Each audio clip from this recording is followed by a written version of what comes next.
start the committee of the whole meeting for Tuesday, April 3rd. First item is roll call. Rosato, Here. Atack, Stark, Chanzit, Wolf, Here. Salvati, Here. Brown, O'Brien, Here. Callahan, Here. Meitzler, Here. Malay, Ewer, Here. Cerrone, Here. and McFadden. All right. Well You represented. have the necessary. What? This side's well represented. Yeah, it's a one-sided affair tonight. Have enough. Do we have any items to be removed, added, or changed tonight? Okay. All set. I don't see any matters from the public.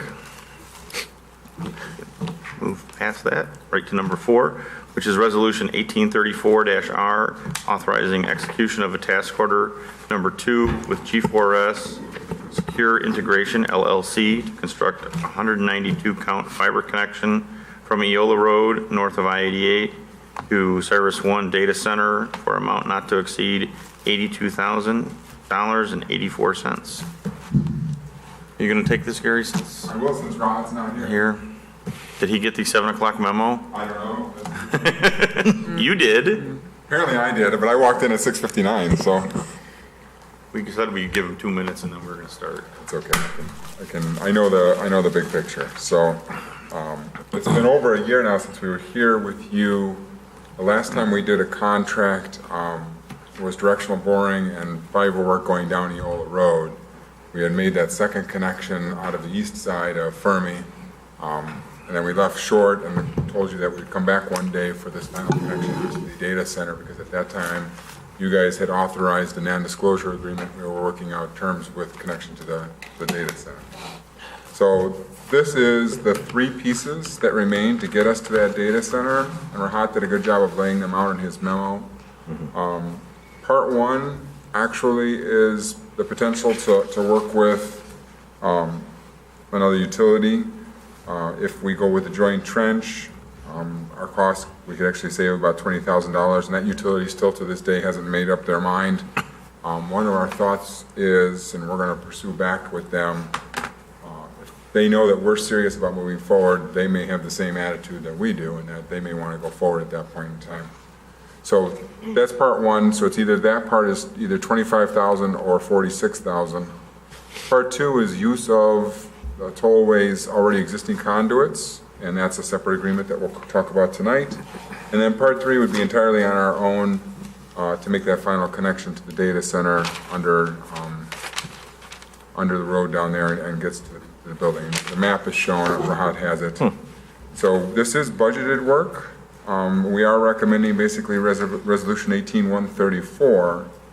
That's for a not to exceed amount of $82,000, and that assumes that that other utility would not work with us. That's AT&T, by the way. And then that would give us the full authorization to do all 3 parts, and then the cost would come in lower than that if they did choose to work with us. The other aspect of this memo is that that third part, technically we could go out for bids on that third part. But it makes sense, at least from staff's recommendation, to have G4S do all of the work. It doesn't make as much, the G4S is required to do part 2. G4S is doing part 1 in combination. If it was a joint project, it just doesn't make sense from our perspective to have G4S do parts 1 and 2 and not do part 3. So I think that technically, if we want to approve Resolution 18-134-R, because of the cost of part 3 being $24,000, that probably we should make a motion to waive formal bidding and then award the resolution at City Council if that's what Council elects to do. For the entire amount, instead of what's in I would waive there. for formal bidding for the entire amount, yeah. The full 82,000. That'd be the easiest. That way it's... Now, let me make sure I understand this. The first part is a trench and pulling the fiber, and then the other 2 parts are just pulling the fiber through what's already there. First part's a trench and pulling the fiber. Third part's a trench / directional Okay. boring and pulling the fiber. The part in the middle already has conduit. Conduit, okay. I was going to say, that's the one that's the cheapest. Yeah. Is just pulling it through Right. that section, okay. That's using the tollways ducts already. Okay. Yeah. So what is G4's involvement in Part 1? G4 is the consultant that AT&T uses, just like we're using them as our consultants. So they're going to their- trench, Yeah. and we're going to use their trench And their ducts, yeah, and their duct, yes, and with another company perhaps, perhaps. which We will own we will own the ducts, we will own the duct? yeah. Okay. Yeah. And so if the other company comes in, we still own the duct? We'll have our own ducts, they would have their own We have ducts. their own. We would just and share a G4 trench. is placing those ducts? Yeah, we would We're just share a purchasing trench, them. which leads Right. to economies. The only ducts that we won't own are the Part 2, the ones in the middle, those are the tollway ducts. So what kind of a discount are we getting? Well, if the company, that portion, Part 1's about half price, if they're the company, if AT&T decides to join us. But we're paying G4 to do some of that digging for us, even though they are digging. They won't necessarily be digging for AT&T if AT&T doesn't decide to do it right now. Okay, Then they'll be just digging for us, okay. So that's the difference. AT&T is the other partner. yeah.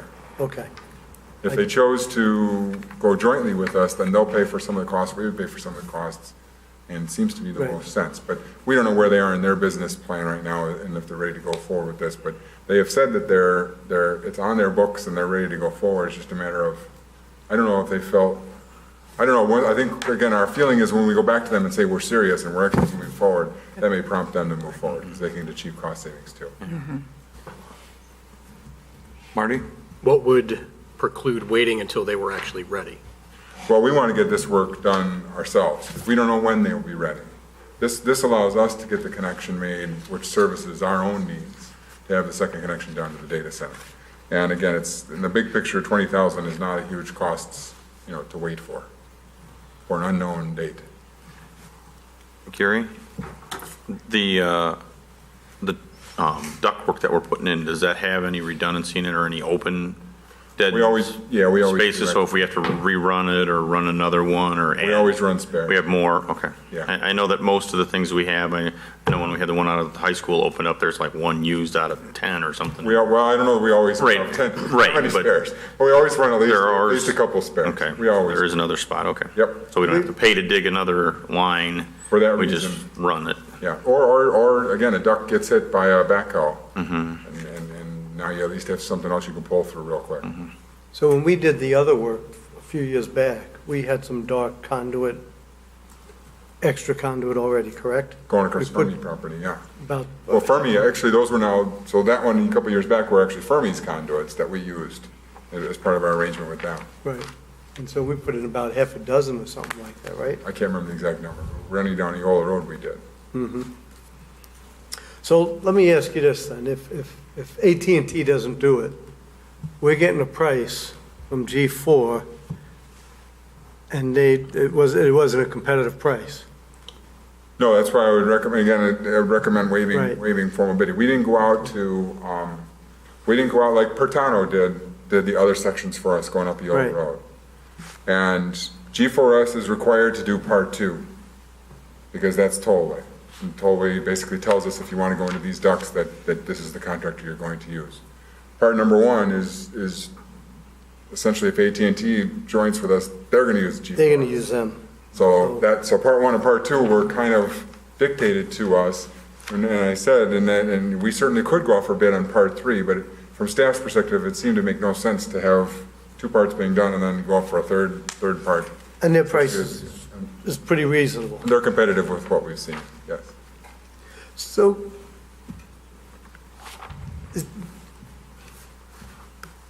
what is like return on investment for all this fiber we've been doing? Is there, or is it just because businesses really require it?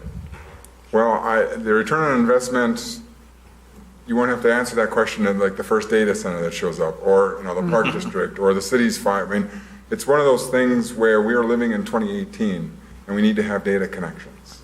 Right. And if we don't have data connections, that puts us at a disadvantage in a community.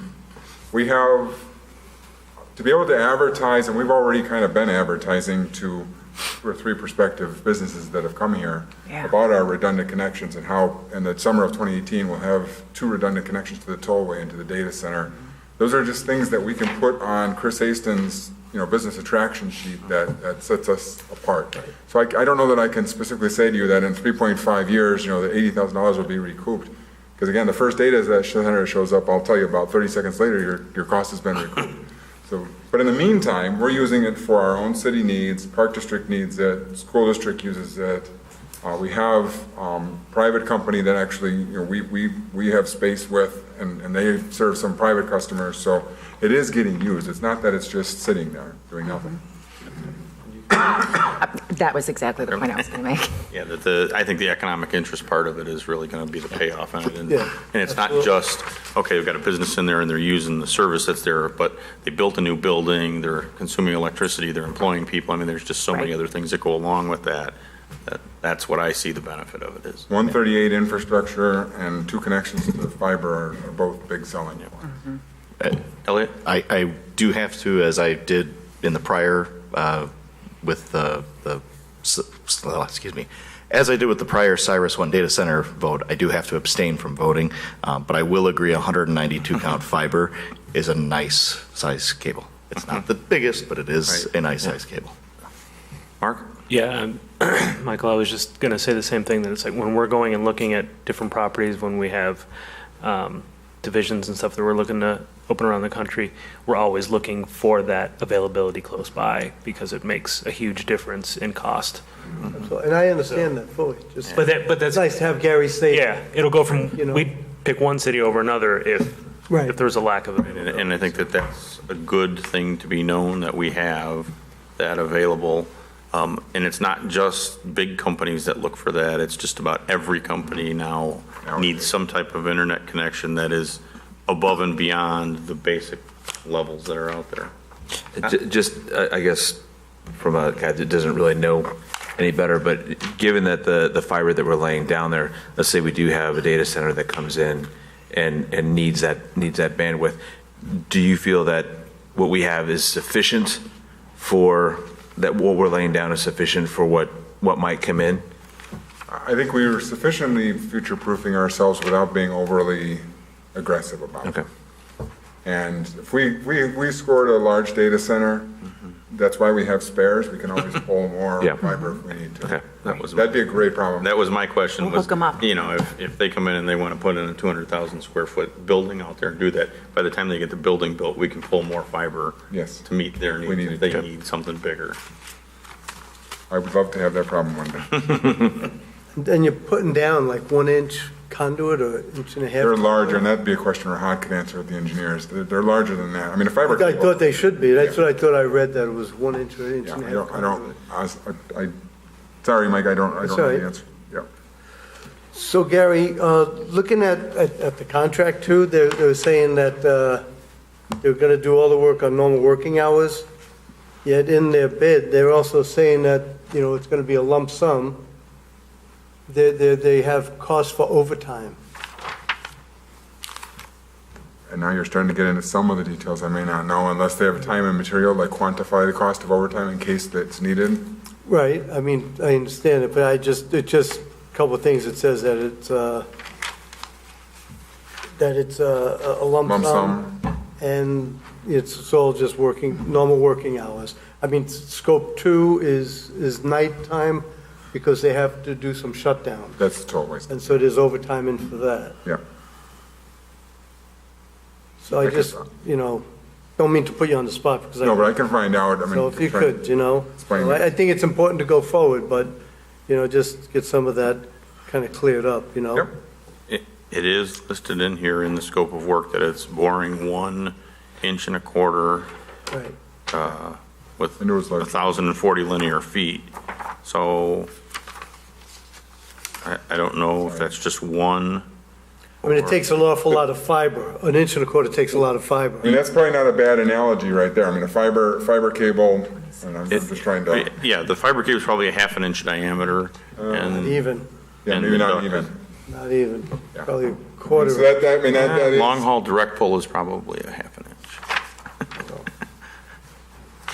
I will follow up on the lump sum question versus overtime.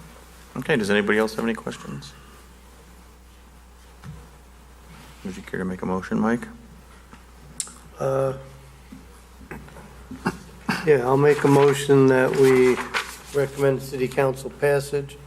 Resolution 18-34-R, authorizing execution of task order number 2 with G4S Secure Integration LLC to construct a 192-count fiber connection from Eola Road, north of I-88 to Cyrus 1 Data Center for an amount not to exceed $82,008.84. Second. Okay, I have a motion and a second. Just real quick question on this. Do we need to add something into this that we're waiving? We You'll will, take we'll action do that at at city At council. council? We'll have that, Okay, yeah. all right. We'll have that at city All right. council. So that'll go on the regular, well, we have to vote on it. All those in favor? Aye. Opposed? Okay, motion carries. One abstain, And one abstention. Could I have the reason, so for the minute? my current employer, Comcast. Okay, thank you. Alan? Can I Yes. ask one question? Gary, on that cable that MetroNet's putting in, do you know how big that is?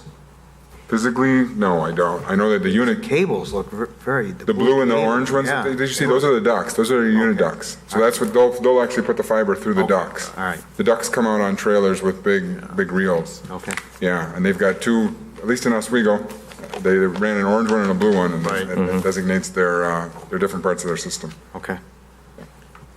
Yeah, I think that one is a main cable and one is like a trunk that comes off of it.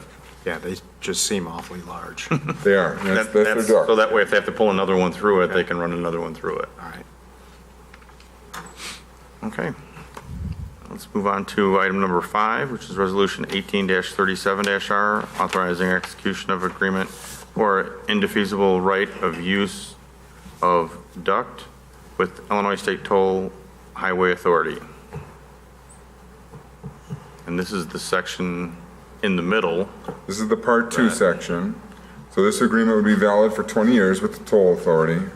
And the toll authority uses a set rate, which is actually the same rate that city council had us adopt for other government agencies as well. So we've all kind of, amongst ourselves, between the Park District, the school district, Fermilab, Argonne Labs, the tollway, we're all charging ourselves at the same government rates, which are, again, kind of I don't want to say necessarily a courtesy, but it's the same rate that we charge each other for out of respect for each government entity.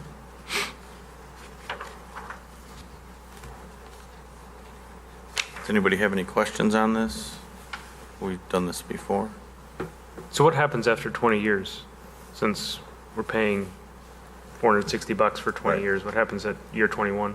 So the Illinois Municipal Broadband Association, IMBCA, entered into agreements with the tollway 15 some odd years ago. They've gone through one cycle of renewals with the tollway. That's where we get our services from right now, is down the IMBCA fiber along the tollway. Historically, the tollway has always, again, renewed and just gone through different periods. So as I stand here today, I would say that after 20 years, we'll reevaluate, and if we need to renew, the tollway would renew with us. Okay. And almost $59,000 is an initiation fee, so to speak. That's the fee for the 20 years. So $3,000 a year. Right? So we have to pay that again afterwards when we evaluate? After 20 years? For the next 20 years, you may have to pay, yeah. So You don't get perpetual use. Well, it did say, indefeasible, and that means, you can't undo it, but you can't undo it for Only 20 for years. 20 years. Yeah, 20 So, years.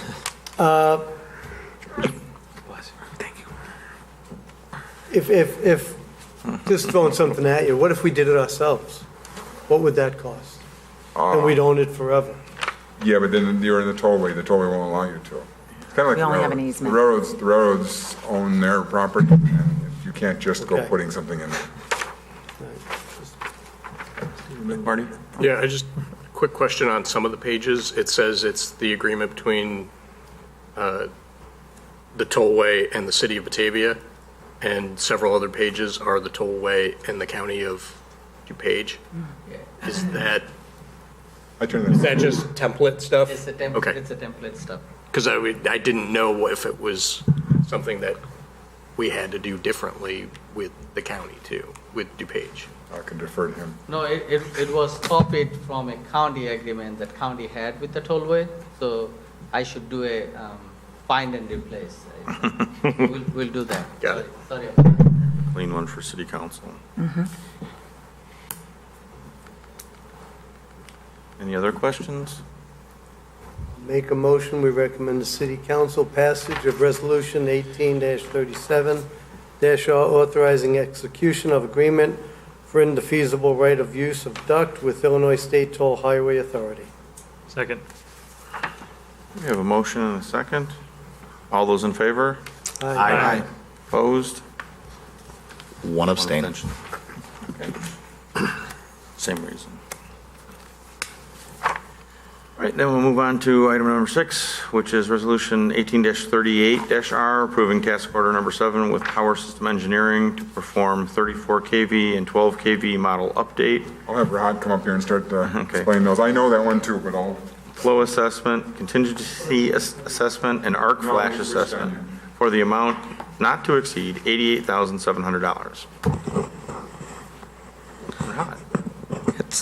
So anytime you build a new substation, this is something that you do to make sure that the new substation will be able to handle all the flow that's going to go through the substation, and also the rest of the substation you need to assess to make sure that other flows that's going to the other substations are all equalized and will be able to handle the existing load and also the future load. So this is something that we haven't done in long time.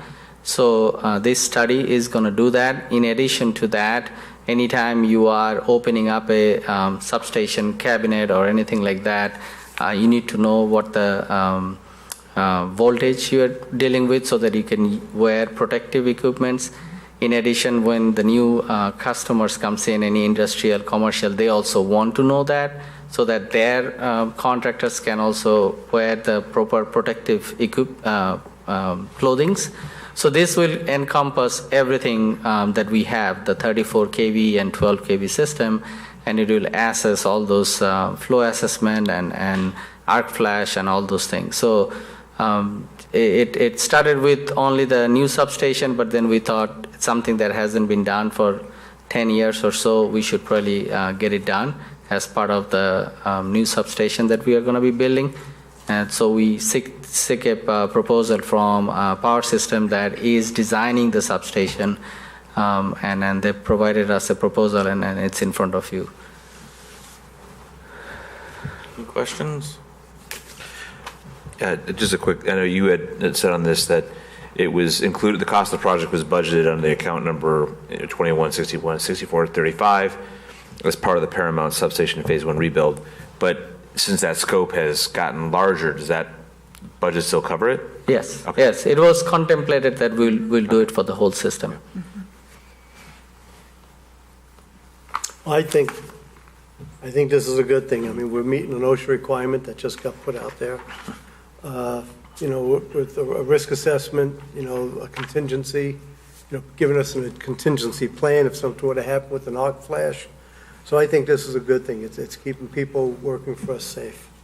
It's there's a safety factor built in there. So I think it's a very good thing we do. I'll make a motion. We recommend the City Council passage of Resolution 18-38-R, approving task order number 7 with Power Systems Engineering to perform 34 kV and 12 kV model update, flow assessment, contingency assessment, and arc flash assessment for the amount not to exceed $88,700. Second. We have a motion and a second. All those in favor? Aye. Opposed? Motion carries. That can go on consent.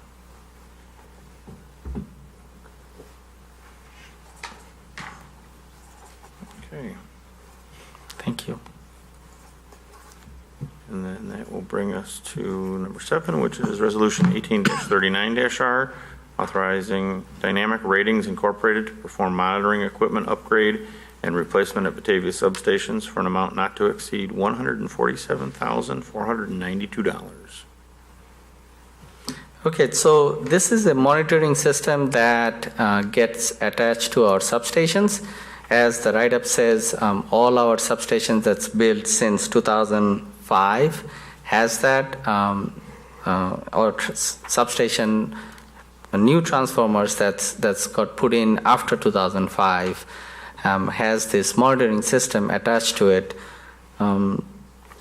The primary function of this system is to monitor the gas and liquid nitrogen and all those dissolved gas that gets produced by a transformer, to monitor that and alert us if something is going wrong within the transformer itself. These transformers are anywhere between $500,000 to $750,000 asset. So we want to keep monitoring them, make sure that we catch any kind of maintenance before it fails.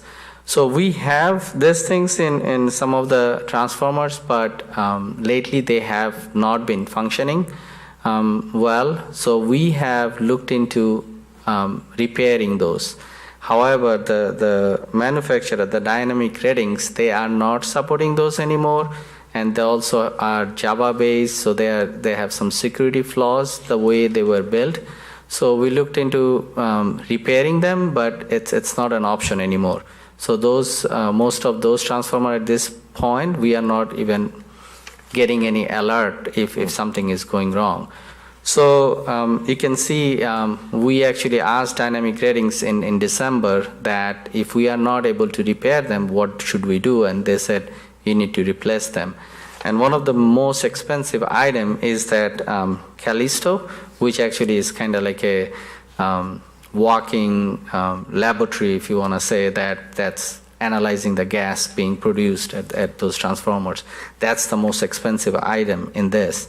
So they gave us the cost proposal in December, and we kind of tossed around a little bit because it was not a budgeted item. But finally we said if we are not monitoring them, then we are probably looking at almost $3 million worth of asset that's not being monitored, and they may fail. And if they fail, then the lights are out. So after quite a bit of discussion, we said we'll bring it to you and then tell you what's the implication if we don't replace those and see what you think about replacing them right now. They have a long lead time, anywhere between 6 to 8 months. So even though you approve it right now, it's not going to be done till like late fall, most likely around Thanksgiving. So another 6 months we will not be monitoring them. We thought we don't want to wait till 2019 until the budget approves, and then it's not coming in till like another year and a half from now. So that's why we are bringing it in front of you, even though it's not a budgeted item. We don't anticipate that everything will come lower than where we budgeted, but there is a possibility that the current total budget for electric department might be able to absorb this with some cost savings and some other items. So we may not need a budget amendment at the end. But if we do, then we'll obviously bring it to you, saying you approve this, but it could not get absorbed. So that's where we are. Do you have any questions? Yes, I do. How long have the Callistos been out? It's I think it started last July or so, and we called the company and they came and looked at it, and then they tried to fix it and they were not able to fix it. So we went back and forth. They tried different things. So finally we said, okay, we can't fix it. So let's get a cost proposal to replace them. So the transformer is unprotected, monitoring-wise, for another 8 months. Is that a true statement? I would say yes, 6 to 8 months. Not that anything's going to happen, but let's hope not. But we're just replacing the monitoring systems. We're not replacing any transformers. No, it's only New transformers. Yes, it's only $140,000. So I wish we could buy a transformer for that much money. Right? Well, how many are we buying? Because we have $650,000 budgeted for new purchases. We're buying 3 of them? We are buying currently, this year we are buying one, Just and one. next year we'll be buying another one. I have nothing else that's I was just concerned about the unprotected nature of it, that's all. I'll make a motion. We recommend City Council passage of Resolution 18-39-R authorizing Dynamic Ratings Incorporated to perform monitoring equipment upgrade and replacement at Batavia substations for an amount not to exceed $147,492. I'll second that after Mr. Okay, we have several questions. Cassidy has a question. Okay, Mark, you're up next. Okay. This is going to cover them all, right? Because you're talking about the vulnerability with Java, and we're going to Right, place everything so that we don't have that vulnerability, because that's obviously a big thing these days. right. Okay. How do these monitors do just one transformer? Yeah, so we are going to be changing out 5 transformers. The ones that don't have those things, we'll be looking at adding that to the budget next year. But these ones had the monitoring system and they are not working. So we are just doing the one that previously had it. Elliot? I don't know if this is necessarily a question for Rahat, but I guess just something in not only the language of the memo, but also in what you just said here. There's no only in front of $147,000, especially when we're having a budget problem. I get that we're trying to protect $3 million in investment of what we already have, and we want to keep the lights on. But I struggle where we say, without approving this item without a budget amendment, because it's possible to offset this within other items budgeted for this year. If that's the case, shouldn't we already be covering up the $800,000 gap that we estimated at the beginning of the year, where this shouldn't be so easily covered?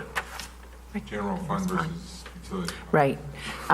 That's one thing, and then there are other things that have come up this year that were unanticipated savings. So for instance, when we go out to bid on projects and the bid comes in significantly lower, that's money that we budgeted, but we won't have to spend this year.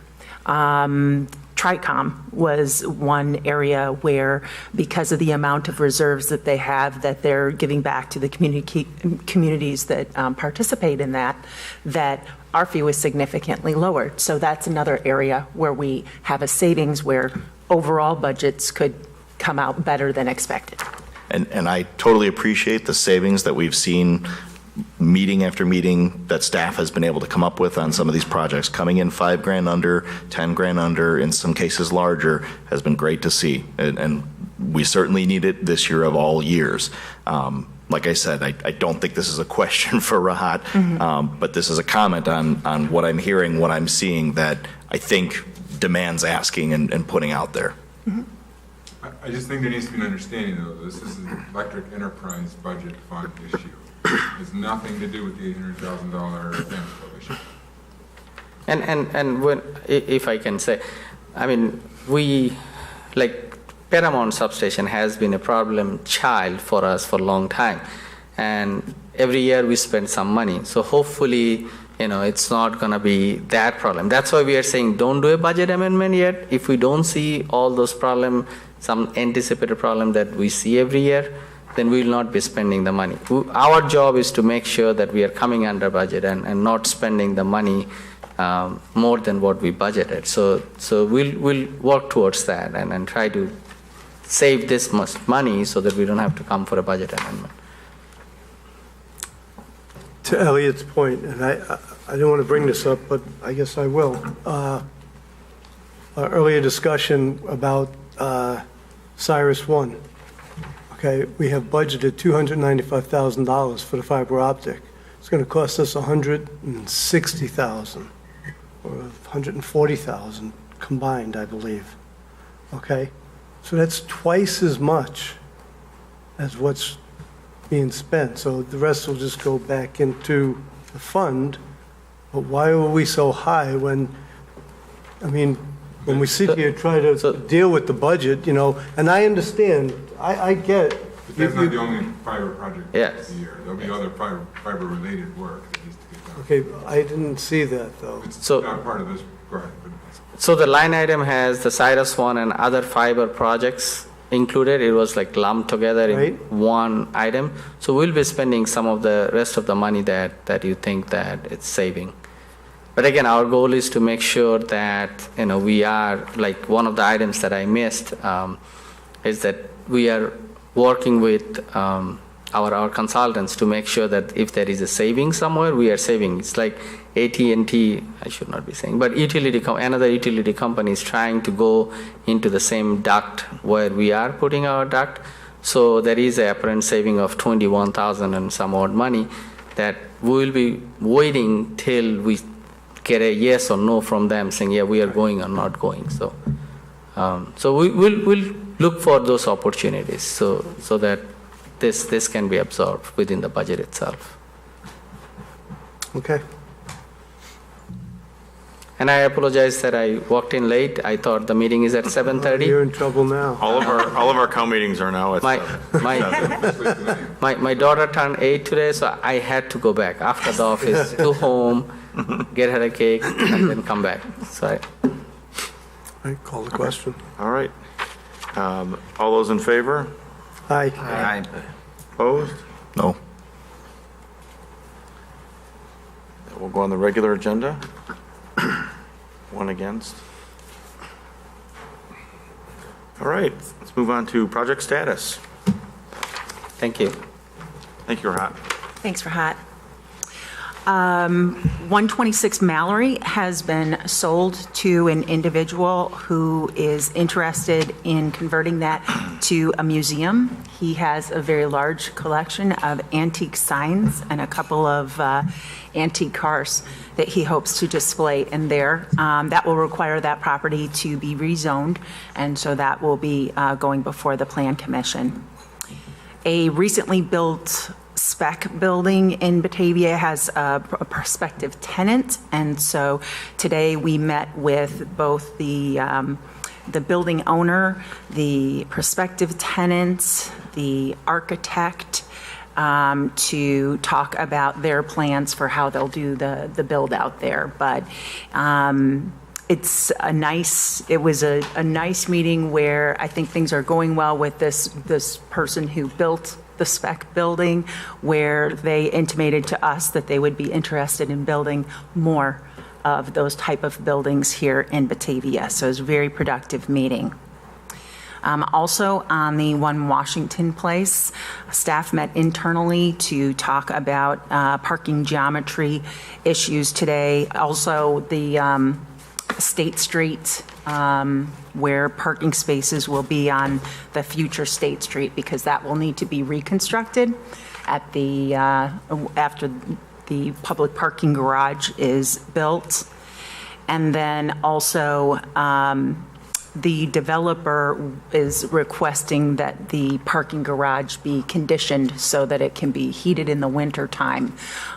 This is an amenity that, from the perspective of the city, we don't think that is really necessary to have a public parking garage be heated, but we're looking at, alternatives and ways of designing the building to respond to the concerns that the developer has of protecting the plumbing that would exist under the floor for the first floor of residences, while still trying to be cost efficient in the way that the public parking garage is built. So working together with the developer to try to resolve those issues. We think that we're pretty close on that, and we still expect that it'll go to Plan Commission on April 18th.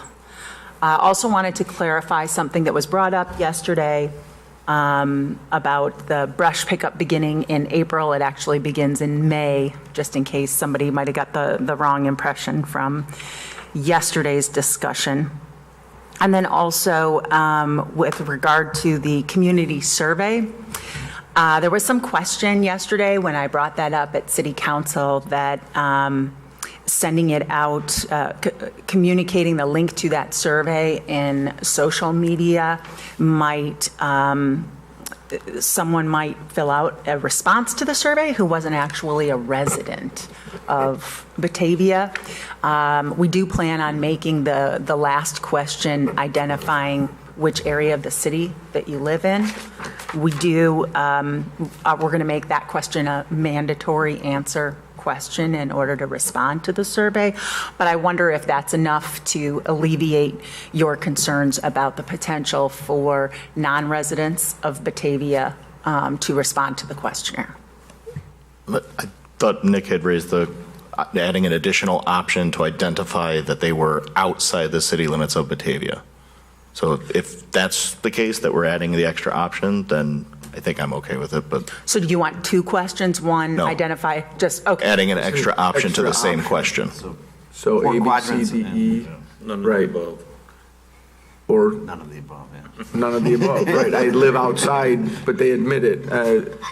So If have if it has to another be answered, question. somebody's just going to pick one of the Right. ones inside. If there's an option, I think human nature, we still might get those outliers that do it, but for the most part, they will say, I live outside. At least they're listening to me, and I live outside the, Or that City work here limits or or- visit here. or whatever. It makes perfect sense. right.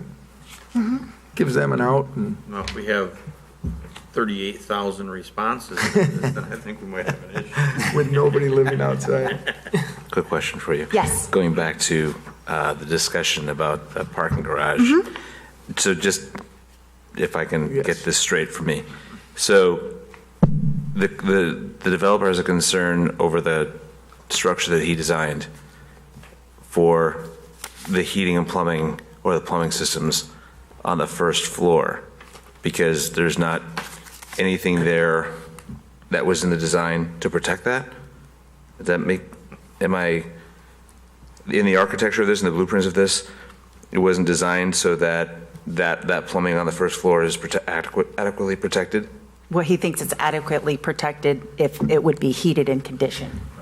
But the heating conditioning wasn't part of the initial plan for the parking garage? The desire from the developer from the beginning is to have a heated and conditioned garage, first and second level garage. And his first level residential has a concrete slab, which is the ceiling of the second level garage. And so if I have a toilet on that first level, my trap goes down below the concrete slab. I've got a trap there, and then my pipes run I get down it. below the concrete slab or in the ceiling of the garage. So his design proposal is to condition the garage space to protect that plumbing. It's for And to meet waste the energy plumbing. code. The larger picture is to meet the energy code, because from a building code standpoint, he has to meet the energy code from a heat transfer standpoint. So it's for waste only. Well, from a plumbing standpoint. Right. And that's why, I think Laura just said, I think staff is pushing back, because the only reason to condition the garage is for the benefit of the residential structure. Correct. We as shoppers or public parkers downtown don't need a conditioned garage, because we don't have any plumbing or any other reason to have a conditioned garage. So we can just, I mean, if they insulate the pipes in a garage, it should be fully protected Yeah. where it won't freeze. Yes, there are other We'll figure methods this of out. accomplishing Yes. this. Right. So that's what we're working through right now. Can I get some clarification as to when you say we're close, what does that mean? Because that implies that we're meeting them somewhere in the middle, but I need. There are costs clarification. associated with the two alternatives, and we can discuss who should bear what part of that cost, depending on what who the changes benefit. And so that's what we're trying to negotiate through. I get that, but it seems pretty clear, the consensus, that this is a condo issue, not a parking lot issue. So if we're all on the same page, when you say we're getting close, does that mean they're close to acquiescing to our opinion, or we're meeting them somehow in the middle and paying some of this? There are still unknowns that we have requested construction costs from their side, and they have requested us to provide them with what the heating cost would be if it were required to condition that. And so we need all of these numbers in the same room so that we can come to a conclusion about it. But realize also that we are going to be collecting fees from the users, the overnight parkers within this garage. And so we need to determine how much of the ongoing maintenance fees will be covered by what we're already going to be collecting. In the current RDA, we're collecting $30 per overnight parking fee, and 200 of those being issued. So that's Right, but we had already budgeted that, 72,000. and I'm sure we were expecting to spend it. My spidey senses are going off here as more of the procedural thing. What it will be the process when they come back with the numbers? Will this be presented to us, or who is going to be making the decision on where we meet them on this? Well, we hired an expert, Carl Walker, who is overseeing the parking lot construction because they're experts in building, constructing, designing parking structures. And so based upon the information that we're getting back from Shodine's architect and providing that information to Carl Walker, we'd like to get a recommendation from Carl Walker about what the expected maintenance costs are. And then also Carl Walker has suggested too, and we're working with someone who's doing an estimate of the heating costs as well. But this expert, I'm sure, knows that plumbing belongs to an apartment complex, and parking garages don't have plumbing. And it's going to be those residents who are paying the fee. Marty? Yeah, I just want to clarify that even more. Are we envisioning giving them any of that fee money as part of the conditioning, as an option to us in any way, shape, or form? Are you saying, will we use the fee that we collect to pay the cost of conditioning the parking garage? Yes. Not yet determined. Because I don't think we ever thought that we would be heating or cooling that, conditioning that parking garage. You know, Because I know if that it- there would be maintenance issues with it. I know that there Sure. would be electric associated with lighting it. I knew that there would be ongoing maintenance that we would pay for out of those fees, or hopefully pay for out of those fees. But I don't like to hear that now there's an issue of, okay, you guys have to pay to heat that garage. No, that's not what it's being built for. Well, I just don't want to give the impression that their maintenance costs are going to be our maintenance costs for those things. I like with Nick, I want that to be crystal clear. That's good. Okay. So I guess, speaking of the parking garage, what about the counter?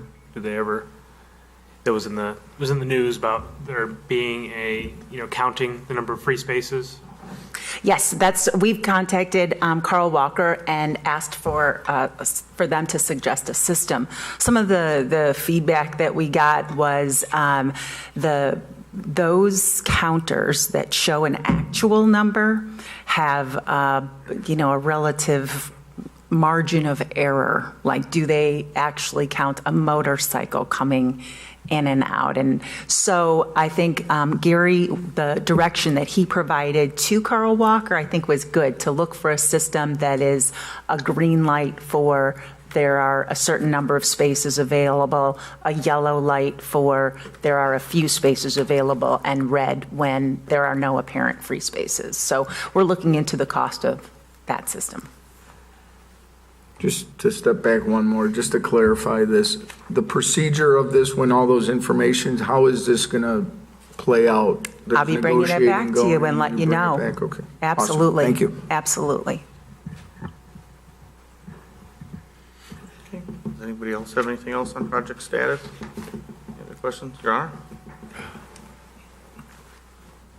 Yeah, Chief Dykey from the fire department was down to see me this afternoon and asked me if I would come up here and tell you something about, that the fire department's about to do, so that you are aware of it and get any reaction you have from them.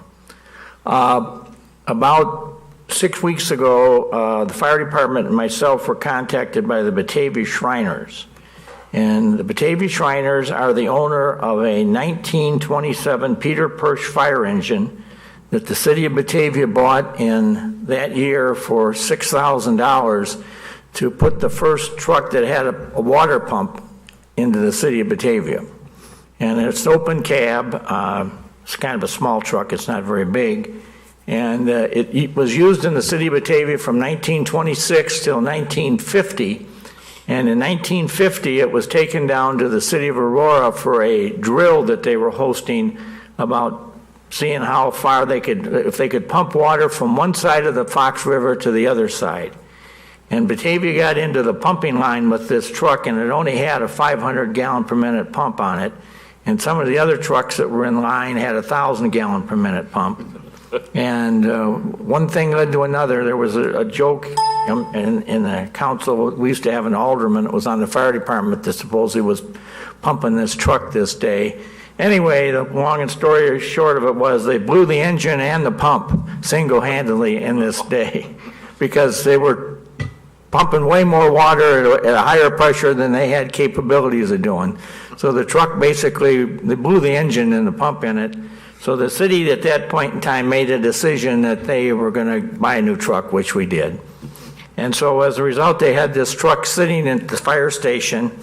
So in about 1950, the Shrine Club came down to the Batavia Fire Department and said, we'll give you $300 for this truck. We're going to have to take it and have a new engine put into it. We don't need the pump anymore, but we're going to use it as an engine to sit on, and the Shrine members used it for the last 68 years as a piece that they used in parades. And many of you, if you've been to a Batavia parade, the Loyalty Day, when they were still a very active group, they all jumped on this thing and they took the hose bed out and they put some little seats in the back of it and they painted the name Shrine on the side of it.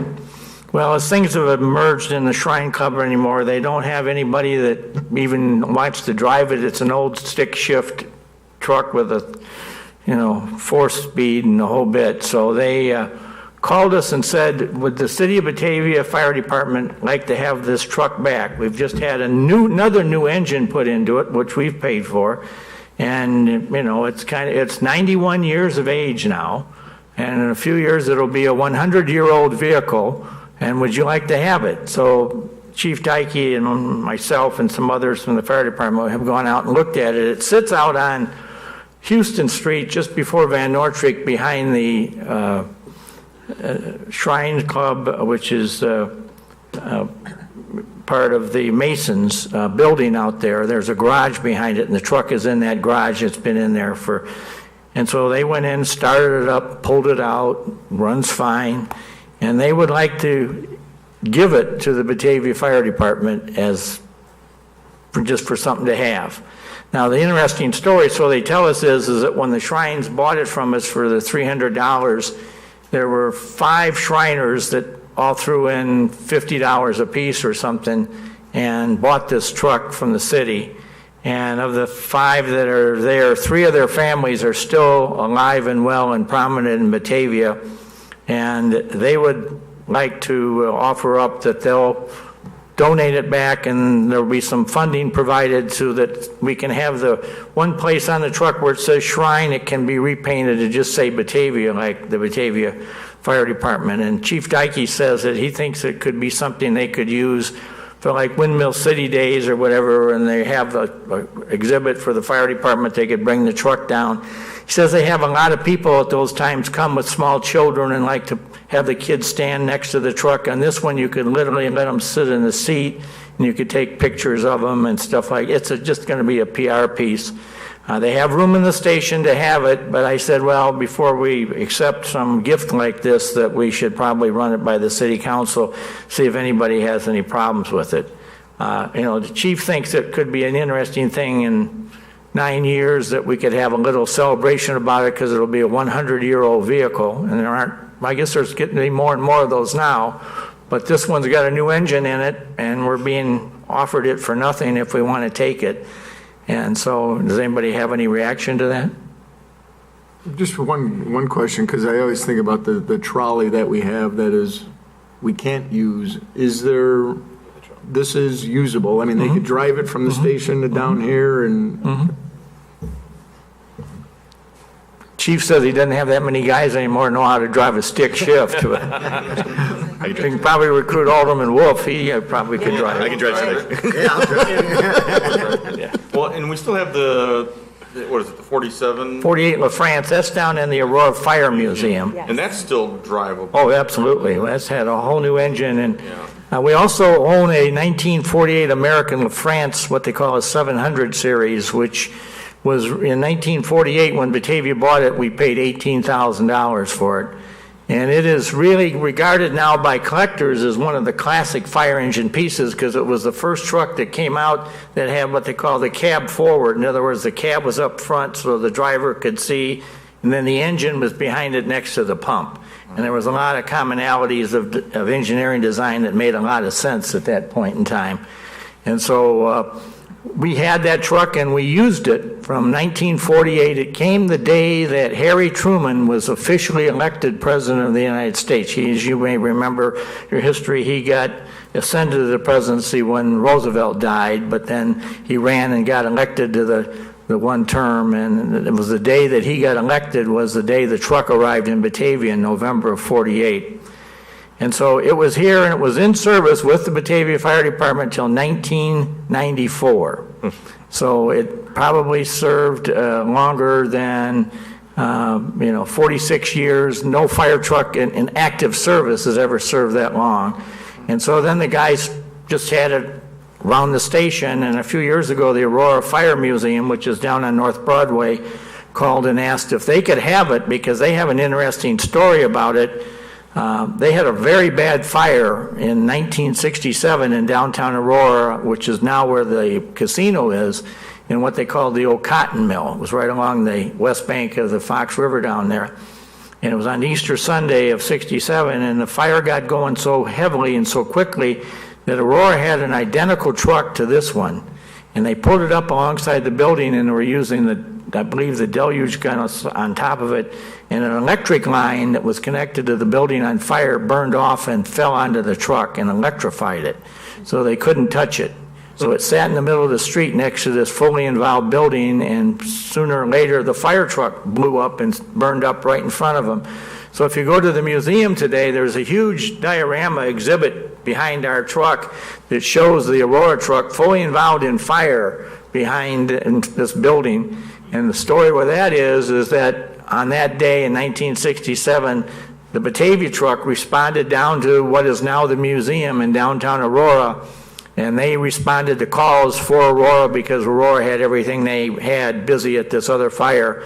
And so they had a lot of embers on roofs and whatever. So Batavia's truck ran around and put out all the fires while its counterpart sat in the middle of the street and burned up. And that's what the exhibit says at the museum today. They get a lot of reaction to it when people come in and see it. And, they pitch the idea of mutual aid and towns working together, and all the times both of them have come to help each other. And so it sends a real nice message. So we've never given them title to that truck. We still own it, and if we ever need it or want to bring it back for a celebration or something, we have the rights to go down and get it. And we did have our 150th birthday in 16, and so in that year, there was a weekend, some of you may remember, they had a party out at the West Side Station, and they went down and got the truck and brought it back, and it was there for the celebration. So it's just kind of an interesting fire history thing, but the chief today said, he'd like to get going on this because they'd like to get the truck out of the garage up there and give it to us if we're willing to accept it. And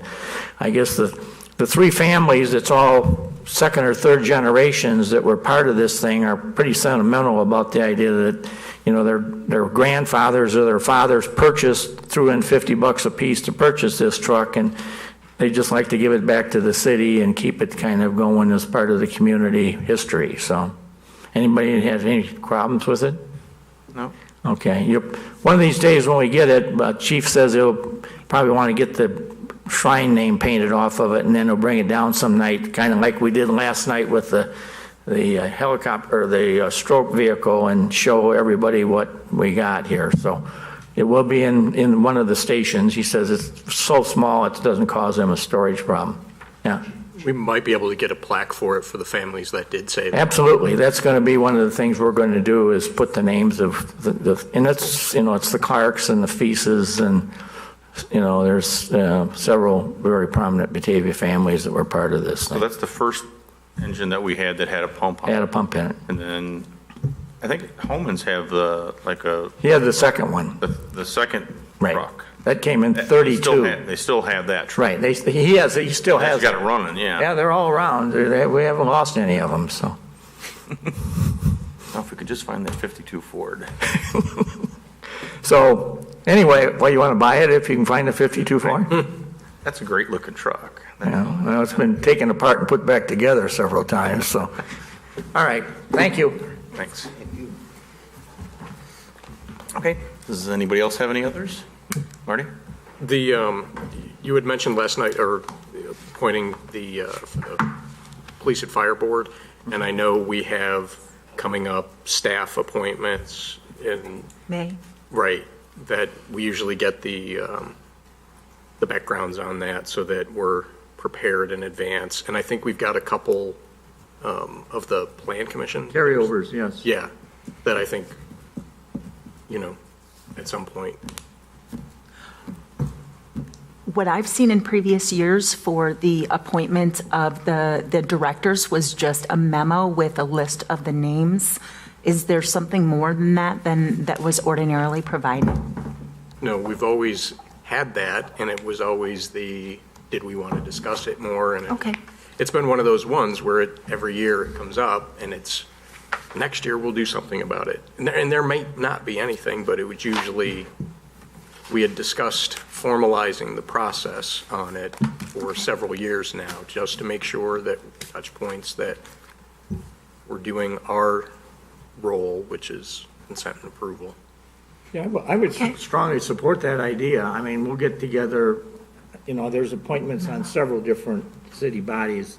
We'll get them all, and then, we'll have them come in and let you guys have conversation about it. I think that's good public policy to do that. Sometimes in the past we've done it, other times we haven't, depending on, if there's, including the department heads, if there's somebody that, you have some issues with or concerns about or whatever, that it gives at least the city administrator and myself some background of concern that the aldermen carry. And there has been several times when we have taken corrective actions with some staff people because of things that have been said, so. It's fine, we'll get that together. Normally, we do it first or second, sometime in the first or second week in May is when we do it. Yep. So, okay. Anybody else? I move we adjourn. Second. All right, motion and second. All those in favor? Aye. All right, good night.